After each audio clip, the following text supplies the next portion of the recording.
Good morning. তো আজকে হচ্ছে সংক্রান্তি, আর সংক্রান্তিতে আমার দিদির বাড়িতে পুজো হয়, মা মনসা দেবীর পুজো। তো দেখো সকাল সকাল সব চেয়ার টেবিল চলে এসেছিলো, কারণ রাত্রে খাওয়া দাওয়া হবে। আর এখানে হচ্ছে উনুন ছিল। আর আমার দাদা সকাল ভোরে গিয়েছিল, অনেক ভোরে গিয়েছিল, সকাল কম ভোরে গিয়েছিল সব সবজি বাজার করতে, কারণ ভোরবেলা না গেলে পাবে না। তো সব সবজি নিয়ে চলে এসেছে আমার ঘুম থেকে ওঠার আগেই। তারপর আমি হচ্ছে মালা গেঁথে নিচ্ছিলাম, এগুলো হচ্ছে মানে দরজাতে টাঙানো হবে পুজোর দিন। তো তারপর হচ্ছে মালা গাঁথার পর দেখলাম অনেকগুলো জবা ফুল নিয়ে আসা হয়েছে, কারণ মার পুজোতে তো জবা ফুল মাস্ট লাগবেই, এটা ছাড়া হবেই না।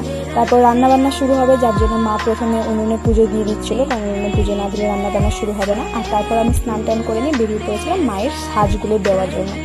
তো মায়ের সাজটা দিয়েছিলাম, আর এটা মোটুক ছিল, এটা চাঁদের ছিল, তাই জন্য নেয়নি, এটা পরে নেবে বললো। তো মোটুটা দারুণ অসাধারণ ছিল। তারপর ছাদে এসে দেখলাম সব সবজি কাটাকুটি চলছে রান্নার জন্য। আর এটা হচ্ছে আমার লুক পুজোর দিনের, আমি শাড়ি পরেছিলাম।